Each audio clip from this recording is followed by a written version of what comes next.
바울의 회심이라는 제목으로 하나님 말씀 증거할 때 많은 은혜를 받으시기 바랍니다. 역사를 바꾼 위대한 인물이나 사건에 대해서 여러분들 아마 이제 책이나 여러 매체들 통해서 종종 많이 접해 보셨을 것입니다. 폰더시의 위대한 하루라는 꽤 예전에 베스트셀러가 됐던 책이 있었는데, 그 책에 보면은 절제절명의 상황에 그 위대한 결정을 내렸던 7명의 사람들이 소개되어 있습니다. 2차 세계대전을 원자폭탄 투하로 끝낸 해리 트루먼 대통령이 나오고요. 또 지혜를 찾아 나선 솔로몬이 나오고, 행동하는 사람 체인벌린 대령, 또 단호한 마음으로 결단한 컬럼버스, 오늘 나는 행복한 사람이 될 것이다 안네 프랭크, 매일 용서하는 마음으로 하루를 맞이하겠다고 결정했던 에이브러햄 링컨, 또 어떤 경우에도 물러서지 않는다라고 하는 대천사 가브리엘.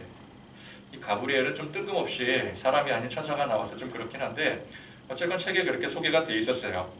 여기 나온 사람들의 특징은 인생 일대에 어떤 위대한 결정을 내림으로 그 시대 상황이라든지 어떤 역사를 바꿀 만한 그런 큰 결정을 내렸던 사람이더라는 것입니다.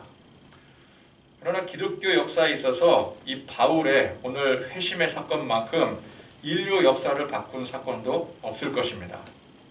전쟁을 끝내거나 세계 평화를 이루는 것보다 중요한 게 무엇이겠습니까? 우리 영혼이 구원받는 것이죠. 십자가의 복음인 것입니다. 이 복음이 세계 열방에 전파되는 게 이게 가장 중요한 일이라는 것입니다. 물론 바울이 아니었어도 하나님은 다른 사람들을 통해서라도 이 세계 선교의 뜻을 펼치셨을 것입니다.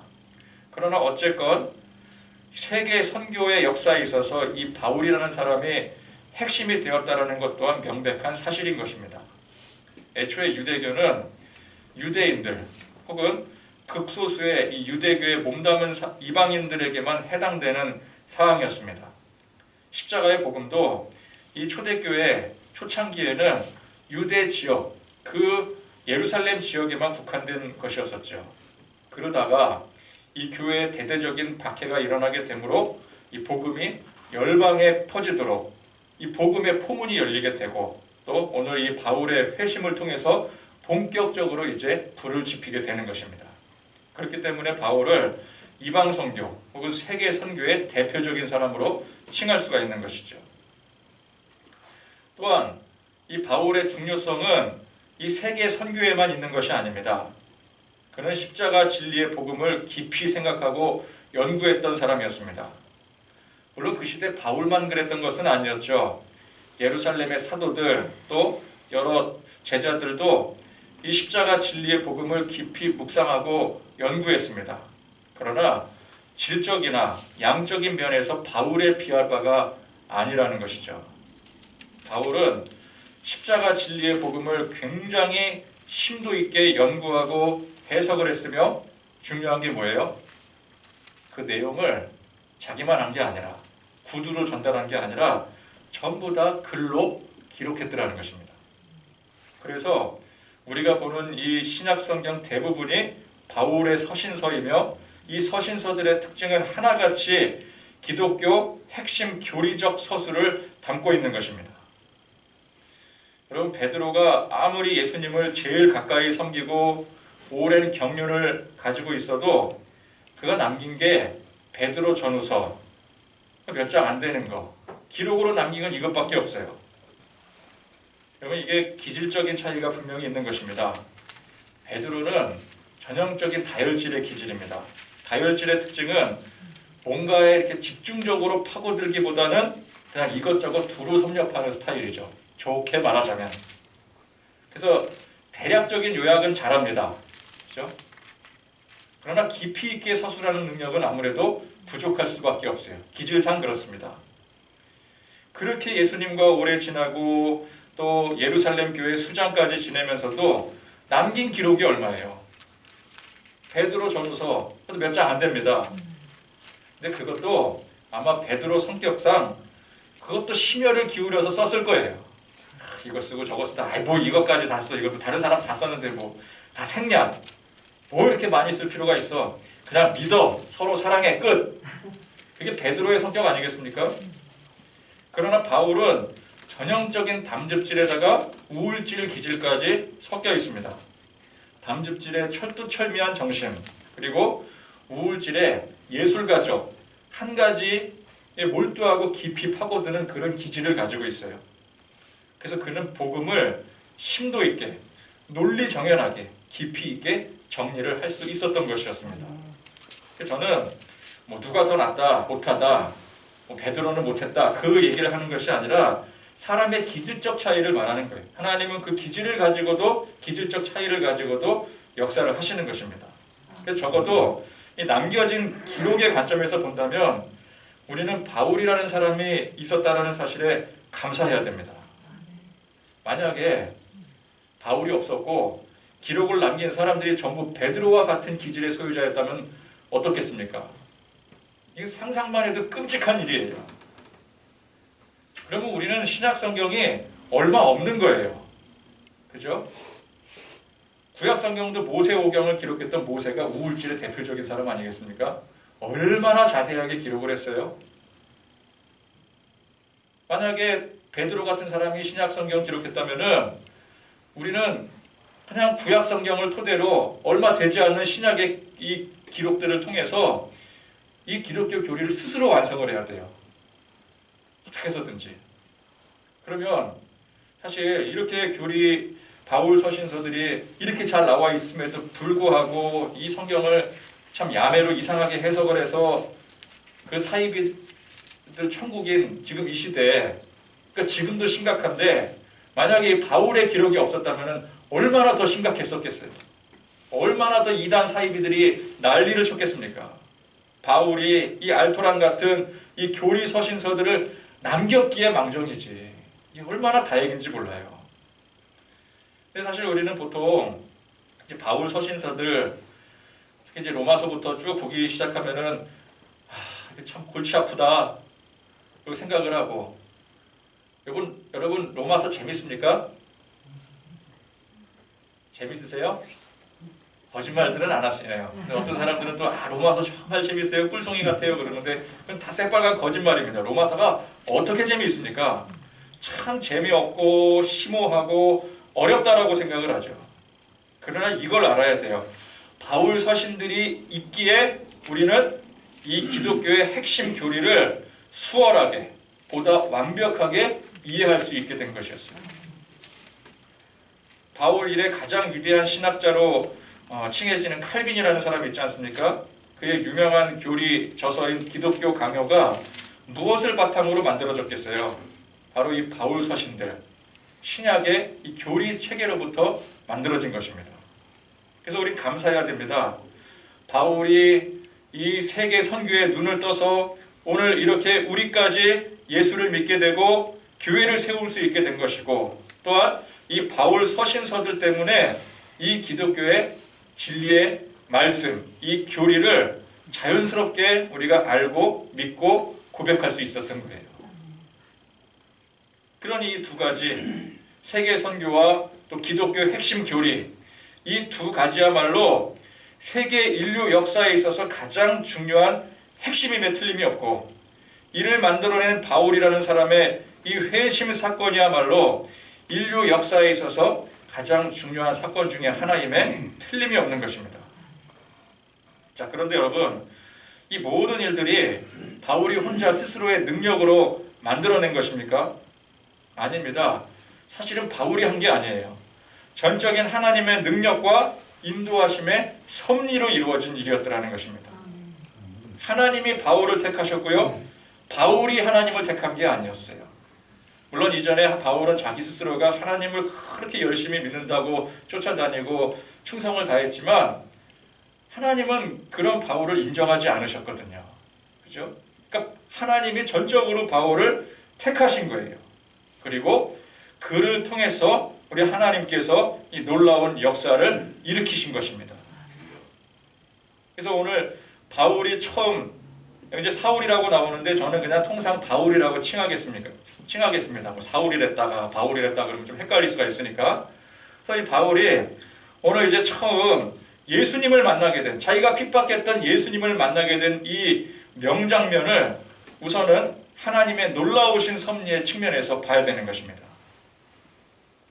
자, 기독교 역사뿐만 아니라 인류 역사에 있어서 지대한 업적을 남긴 이 바울이 원래는 예수님을 지독하게도 핍박했던 기독교 십자가의 원흉이었더라는 것이죠. 그런데 최대의 박해자이자 원흉이었던 사람이 최고의 전도자로 완전히 바뀌게 된 것입니다. 여러분, 한 사람 평생의 신념을 한순간에 송두리째 바꾸는 일이 이게 아예 불가능한 일은 아니겠지만 사실상 거의 불가능한 일입니다. 지금 전 세계 사람들이 누가 바뀌었으면 좋겠나요? 푸틴이 바뀌었으면 좋겠죠. 지금 방법은 하나예요. 푸틴이 자기 이상한 그 신념을 버리면 돼요. 그죠? 근데 버리겠습니까?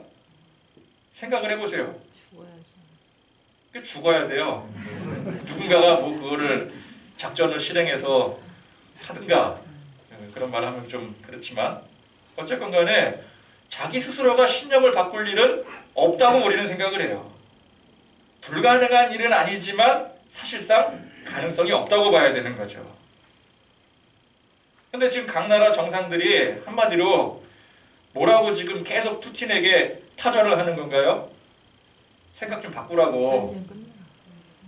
그죠? 그 신념 좀 꺾으라고. 근데 아무리 그렇게 타전을 해도 이게 뭐 여러 가지 뭐 경제적인 제재를 가하거나 그 자기가 계속 그거를 고집했을 때 큰 무리가 생기게 되고 큰 불이익이 발생하게 될 때는 그제서야 이제 꺾겠죠. 그러나 자기 스스로 꺾는 건 아니잖아요. 북한의 악습인 세습체계도 이게 사람의 신념이 바뀌어야 해결되는 문제입니다. 근데 그게 언제 바뀌겠습니까? 스스로 바꾸겠습니까? 상황이 어쩔 수 없어서 바뀌게 되면 몰라도 저절로 바뀌는 일은 없다고 우리는 생각을 해요. 그러니까 정말 어떤 특별한 계기가 아니고서는 사람의 신념은 함부로 바뀌지 않습니다. 이 바울을 보십시오. 기독교인들 입장에서 보면은 그는 누구보다도 악랄한 그냥 악의 축, 악마 그 자체였어요. 그는 철저한 유대주의자였습니다. 정치적으로 이걸 이 종교적인 걸 잘 활용을 해서 거기에 높은 자리에 앉고 어떤 자기 유익을 보려고 그런 유대교를 이용을 한 게 아니라 진짜 뼛속까지 근본 유대주의자였어요. 그는. 그러니까 다른 유대주의자들 겉으로 그냥 정치적인 유대주의자들은 정치적인 상황에 따라 왔다 갔다 하잖아요. 바울은 절대 왔다 갔다 할 사람이 아니에요. 자기에게 불이익이 닥친다 하더라도 이 유대주의를 절대 버리지 않을 사람이죠. 그 신념이 바뀌겠습니까?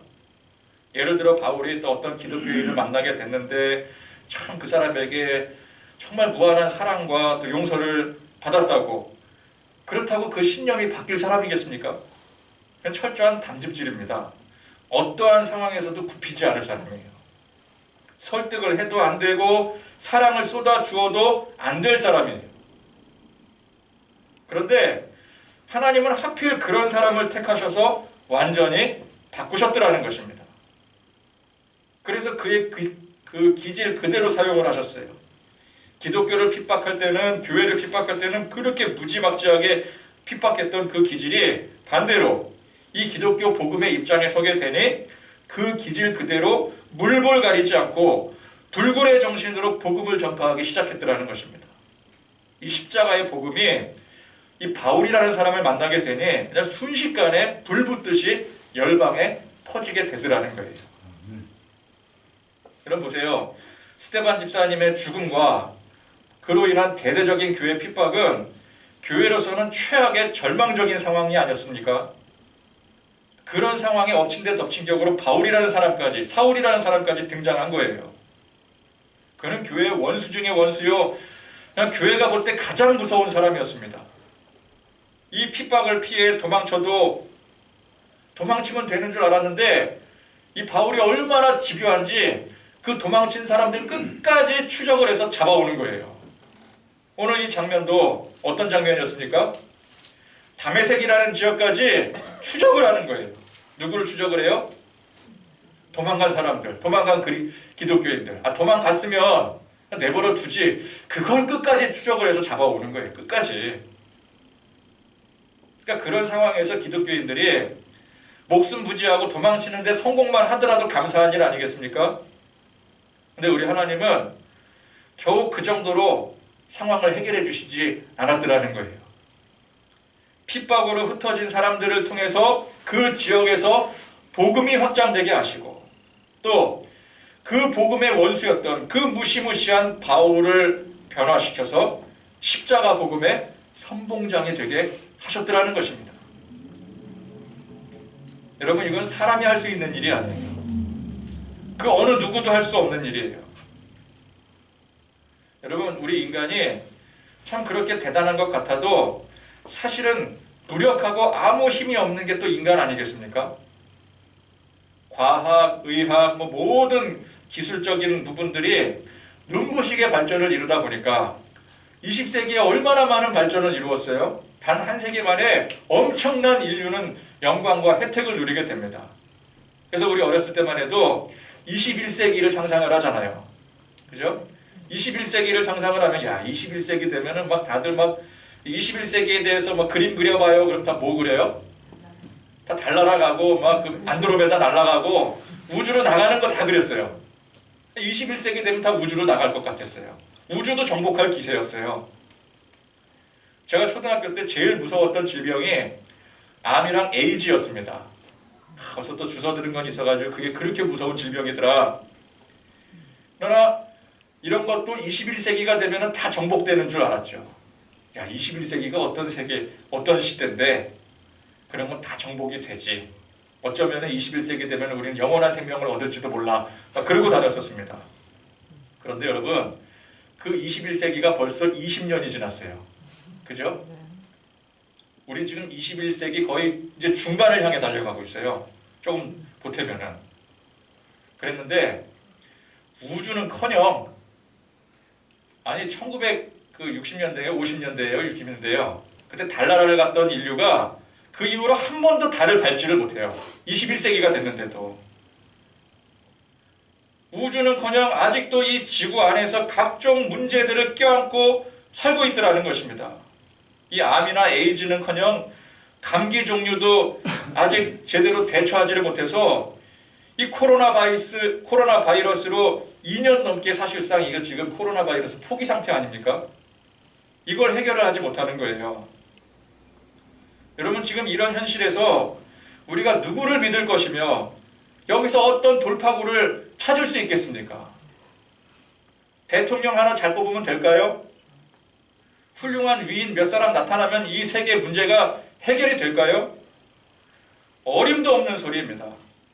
우리 인간은 사실 대부분의 우리 앞에 닥쳐있는 절망적인 상황들을 극복할 능력이 없어요.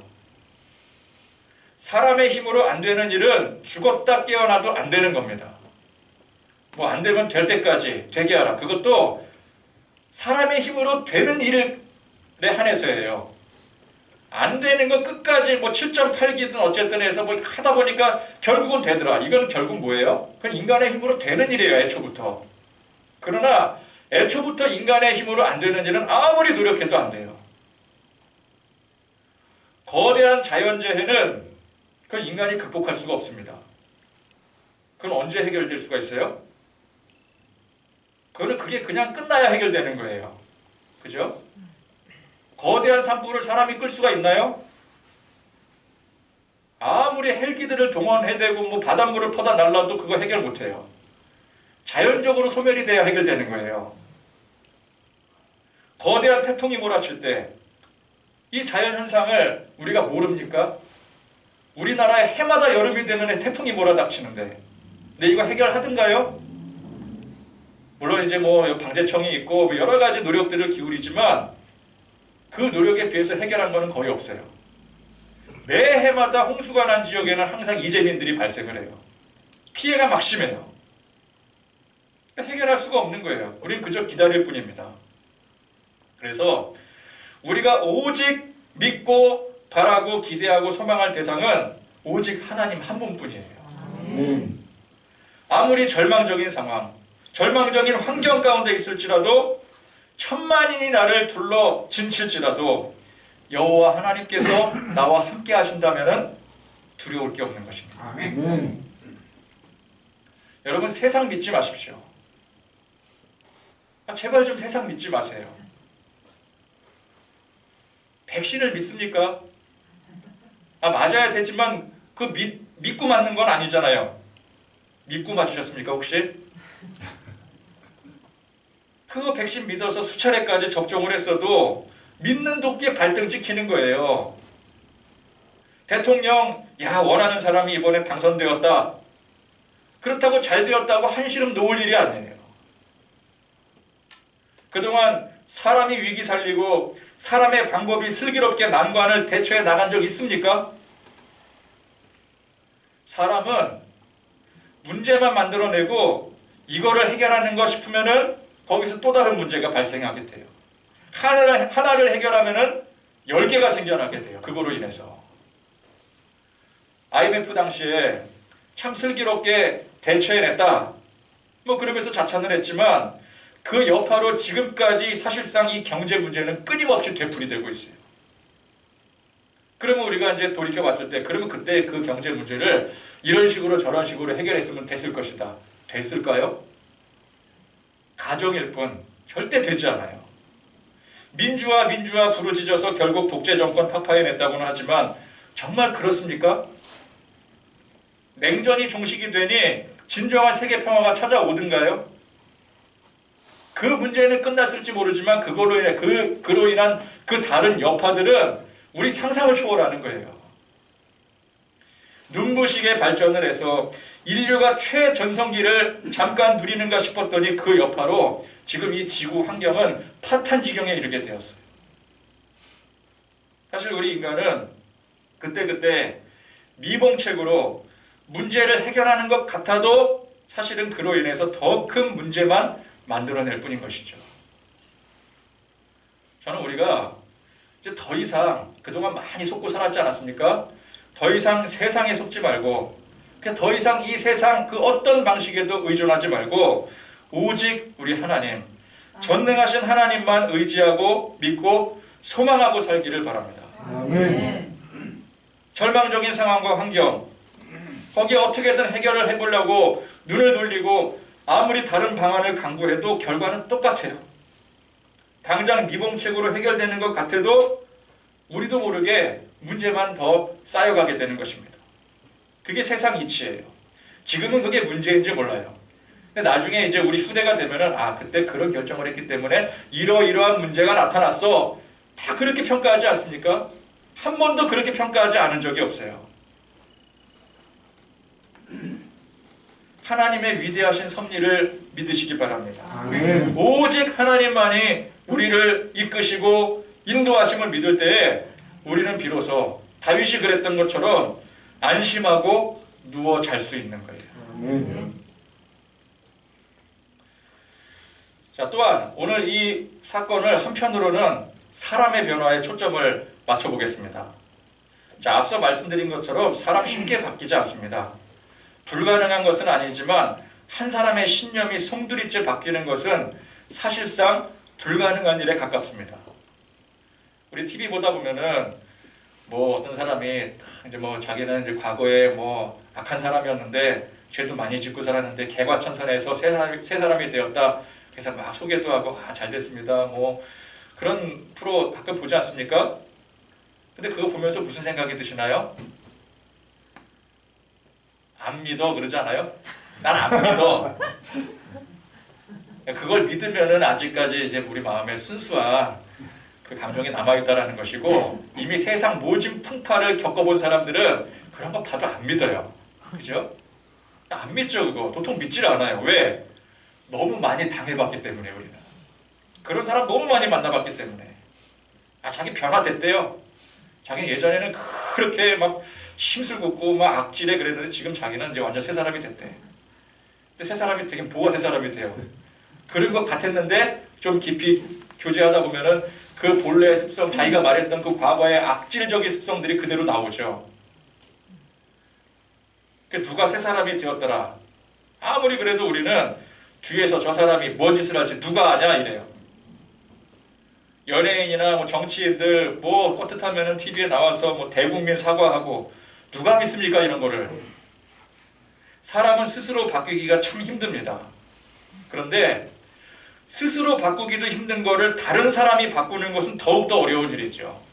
그죠? 근데 우리는 종종 그런 착각을 합니다. 내가 그 사람에게, 내가 저 사람에게 최선을 다하면, 내가 정말 지극정성을 다하면 바뀔 거야. 그래서 어떻게 해요? 남편을 바꾼다고 하고, 또 아내를 바꾼다고 하고, 내 자녀를 바꾼다고 합니다. 목사가 성도를 바꾸려고 하고요. 또 성도가 목사를 바꾸려고 해요. 이렇게 하면 바꿀 수 있고 저렇게 하면 바꿀 수 있다고 전문가들이 나와서 조언을 합니다. 듣고 보면 그럴싸해요. 근데 막상 그 전문가도 스스로 못하는 일들이에요. 괜히 전문가 말 듣고 바꿔보자, 내 남편 바꿔보자, 내 아내 한번 바꿔보자, 자녀들 한번 바꿔보자, 그렇게 시도했다가 상처만 더 받아요. 제가 예전에 그 서울대 나온 기가 막히게 강의하는 학생들 이렇게 가르치면 다 뭐 대학 보낸다 강연 들은 적이 있었거든요.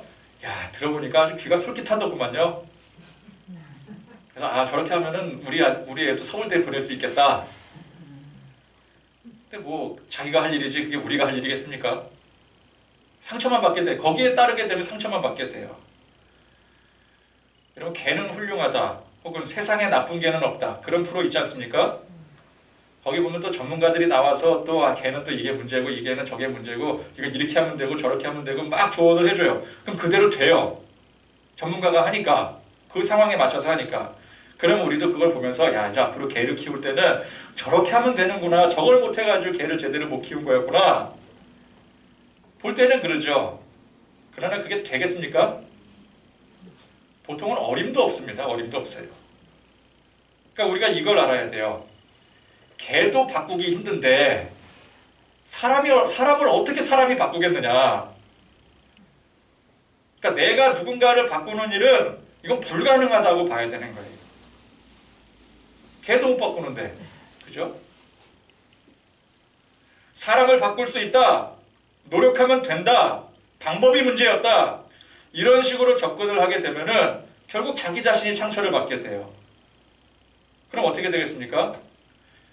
노력한 만큼 방법을 바꿔가지고 뭐 어떻게 했든 간에 그렇게 해서 상대방이 바뀌면 되겠지만 보통 안 바뀌거든요. 그럼 어떻게 생각이 들어요? 내가 이렇게까지 했는데 왜 안 바뀔까? 방법이 틀린 건가? 또 다른 방법을 찾아야 되는가? 내가 문제냐? 네가 문제냐? 이제 이렇게 나가는 거예요. 이건 접근 방법이 잘못된 거예요.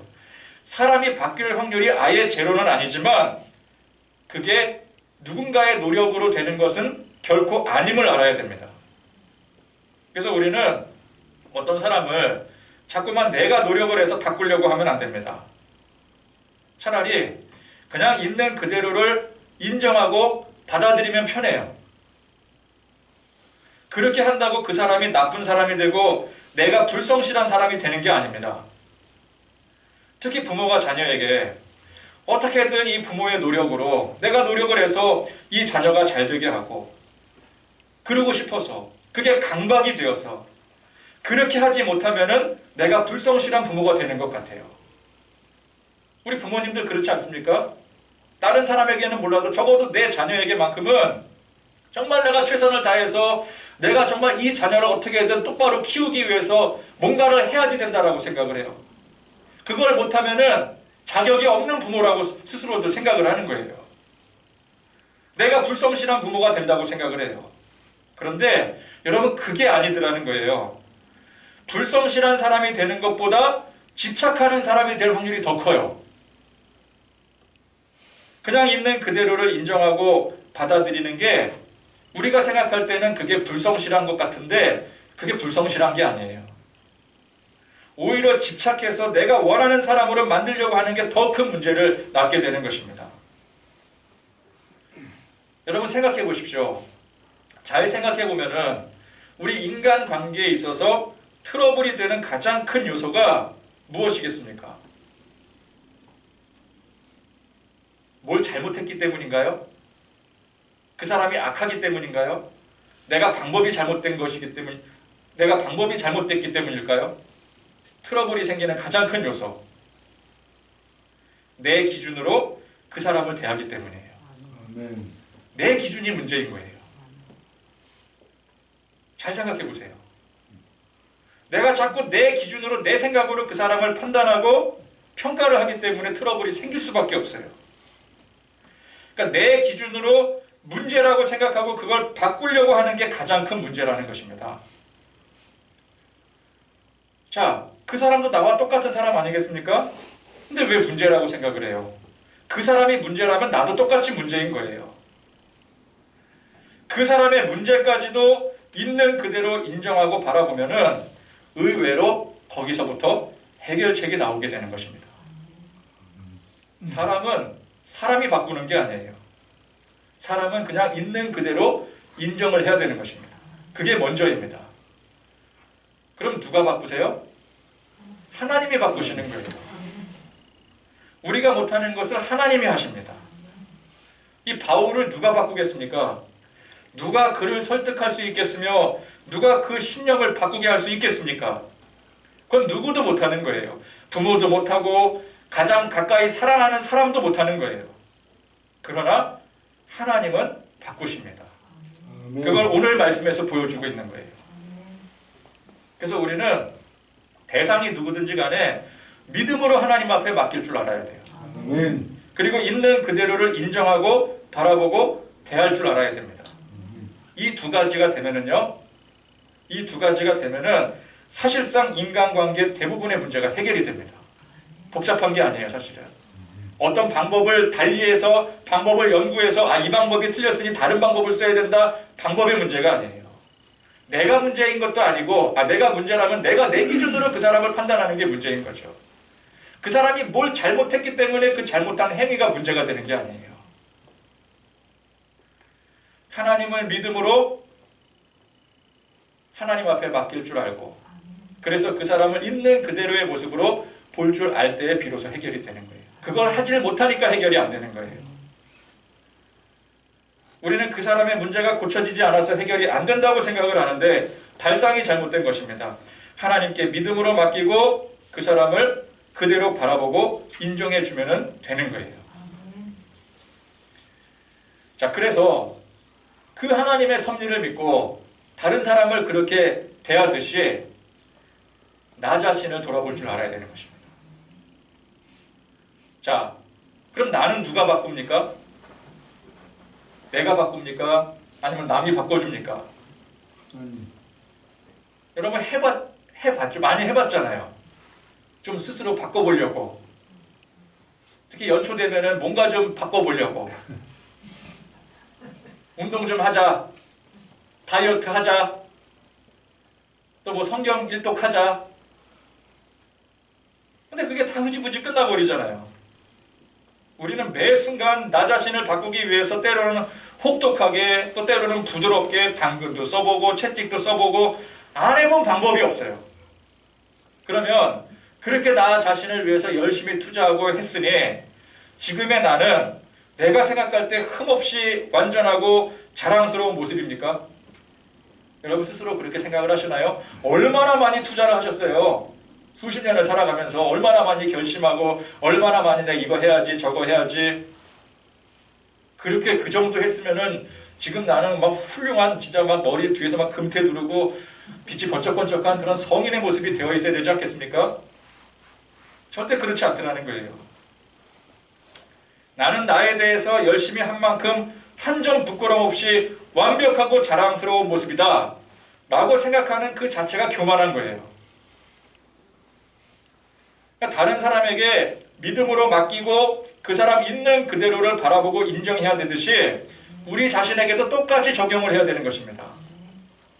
하나님을 믿고 나 자신의 있는 그대로의 모습, 그래서 내 모습 이대로 주 받으시옵소서 이러지 않습니까? 이 고백으로 살아갈 때에 우리 스스로의 허물들, 부족한 모든 것들이 서서히 자연스럽게 바뀌어 가게 되는 거예요. 아멘. 우리 타인을 대할 때도 똑같지 않습니까? 그 사람의 잘못을 지적하고 내 기준으로 바꾸려고 할 땐 절대 바뀌지 않았던 것들이 하나님 앞에 믿음으로 맡기고 그 사람의 있는 모습 그대로를 바라다 보니까 그냥 바라보면서 인정하고 보니까 문제가 하나씩 해결되는 것을 여러분 경험하지 않습니까? 저는 그런 거 많이 경험했었거든요. 그런 것처럼 나 자신에게도 똑같이 적용하는 거예요. 내 있는 모습 그대로 주님 받으시옵소서. 있는 허물 그대로. 뭐 이게 감춰지겠습니까? 감춰지지도 않는 건데 그 있는 모습 그대로 하나님 앞에 나아갈 때 그 부족한 것들이 서서히 자연스럽게 바뀌어 가더라는 것입니다. 아멘. 여러분 생각해 보십시오. 우리 스스로 얼마나 하나님께 큰 은혜를 입었습니까? 바울이 절대 그 신념을 바꾸지 않을 사람이었다면 그건 나에게도 마찬가지입니다. 나 또한 마찬가지라는 거예요. 우리가 누구라도 태어나면서부터 예수 사람이 아닙니다. 모태신앙이어도 자라면서 자연스럽게 신앙을 접하는 것과 또 그가 고백하여 진짜 예수 사람이 되는 것은 전혀 다른 문제예요. 우리는 모태신앙이었건 아니었건 애초에 하나님의 복음을 받아들일 수 없는 사람들입니다. 그런데 바울이 그 신념을 완전히 꺾고 이 다메섹 도상에서 예수님을 영접할 수 있었던 것처럼 우리도 주 안에서 오직 성령님의 이끄심으로 이렇게 우리 안에 하나님을 믿지 못할 그 신념을 꺾고 예수 믿고 예수 사람이 될 수 있었던 것이었습니다. 아멘. 여러분 우리는 전부 다 죄인입니다. 그 위대한 바울도 예수님께서 오늘 만나주시기 전까지는 기독교의 원수였습니다. 십자가의 원수였어요. 그런데 하나님은 그런 원수를 사랑하시고 끝까지 용서하시고 이끌어 주십니다. 이게 십자가의 사랑 아니겠습니까? 오늘 예수님께서 바울에게 내가 어찌하여 나를 핍박하느냐? 그런데 이 말씀이 바울을 책망하시기 위한 말씀이 아니었어요.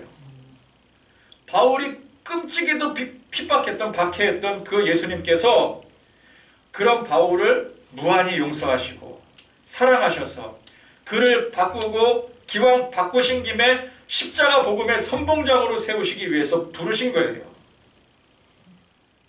여러분 하나님이 우리 각자 다 부르셨습니다. 부르심을 소명이라고 하지 않습니까? 이 부르심은 책망이 아니에요. 사실 우리는 처음 소명을 받았을 때 책망받아야 될 사람들이에요. 그죠? 우리도 바울이랑 똑같은 사람, 사울이랑 똑같은 사람들이었어요. 그런데 우리 주님께서 우리를 처음 찾아 소명을 주실 때는 이 소명 자체가 뭐예요? 소명이 책망이 아니잖아요. 너무나도 큰 은혜를 베풀어 주시는 거예요. 우리 다 거울 보기 싫지 않습니까? 나 자신 스스로가 정말 부끄러운 사람들입니다. 그러나 우리 주님은 일찌감치 우리의 허물, 죄, 악독함을 다 아시면서도 십자가의 희생으로 용서하셨더라는 거예요. 그래서 이 은혜를 알고 고백한다면 우리는 우리 스스로에 대해서 너무 혹독하게 대하거나 또는 좌절하고 절망할 필요가 없는 거예요. 아멘. 나는 왜 이렇게 안 바뀔까? 나는 왜 아직도 이 모양 이 꼴일까?